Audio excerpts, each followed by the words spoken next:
Hi hello నమస్తే ఆదాబ్ సర్ శ్రీ అకాల్ this is Kavya welcome to our channel.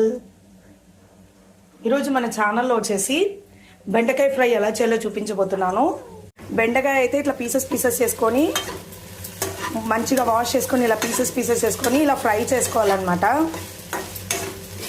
నేను ఏం చేయలేదండి, కొద్దిగా ఆయిల్ యాడ్ చేశాను. ఆయిల్ యాడ్ చేసి ఇలా ఫ్రై చేస్తున్నాను అంతే బెండకాయలు. తర్వాత వచ్చేసి ఒక మిక్సీ జార్లో కొబ్బరి అనమాట, ఎండు కొబ్బరి, పప్పులు, ఆయిల్లో ఫ్రై చేసిన ఎండు మిరపకాయలు, సాల్ట్, గార్లిక్ యాడ్ చేసుకుంటే ఇలా పౌడర్గా వస్తుంది అనమాట. మామూలుగా మనము పప్పల పొడి అని అంటాం అనమాట, అదే అనమాట నేను తీసుకునేది. ఏం లేదు, మరీ చెప్తున్నాను. ఎండు కొబ్బరి, పప్పులు, ఎండుమిర్చి,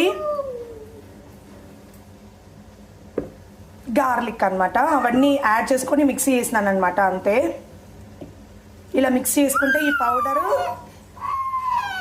యాడ్ చేసుకోవాలన్నమాట. బెండకాయ ఫ్రై అయిన తర్వాత బెండకాయని అయితే ఇలా ఫ్రై చేసుకోవాలన్నమాట. ఇది వచ్చేసి మంచిగా ఫ్రై అయిన తర్వాత మనం వచ్చేసి ప్రిపేర్ చేసుకున్నాం కదా, కొబ్బరి, పప్పులు, ఎండుమిర్చి ఫ్రై చేసుకున్న ఎండుమిర్చి, సాల్ట్, గార్లిక్ అనమాట అంతే. ఆ పౌడర్ని యాడ్ చేస్తే సరిపోయింది అనమాట. సూపర్ ఉంటుంది taste. Must and should try చేయండి మీరు కూడా. ఇంకా ఎవరైతే నా ఛానల్ సబ్స్క్రైబ్ చేసుకోలేదో ఖచ్చితంగా సబ్స్క్రైబ్ చేసుకోండి. నేనైతే పౌడర్ యాడ్ చేస్తున్నాను అనమాట. బెండకాయ వచ్చేసి ఆల్మోస్ట్ ఫ్రై అయినట్టు అనిపిస్తుంది. సో ఇంకా నేను పౌడర్ యాడ్ చేసుకొని మిక్స్ చేసుకోవడమే అంతే.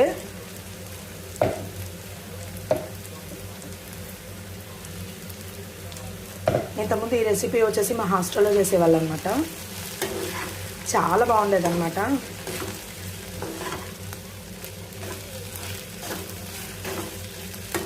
టేస్ట్ అయితే చాలా బాగుంటుంది. మస్ట్ కొంచెం ట్రై చేయండి మీరు కూడా. అంటే ఎప్పుడు ఒకే రకం కాకపోకుండా కొద్దిగా డిఫరెంట్గా ట్రై చేయడం అంటే ఇష్టం అనమాట నాకు. సో ఇది మా హాస్టల్లో పెట్టేవాళ్ళు అనమాట. చాలా బాగుండేది టేస్ట్ అయితే. మీరు ఇంకా ఎక్కువ స్పైసీగా కావాలనుకుంటే మనం యాడ్ చేసుకోవచ్చు అనమాట. ఏంటి అంటే కారము, ఉప్పు అన్నీ యాడ్ చేసుకోవచ్చు. ఫైనల్గా వచ్చేసి ఇదే అండి వీడియో.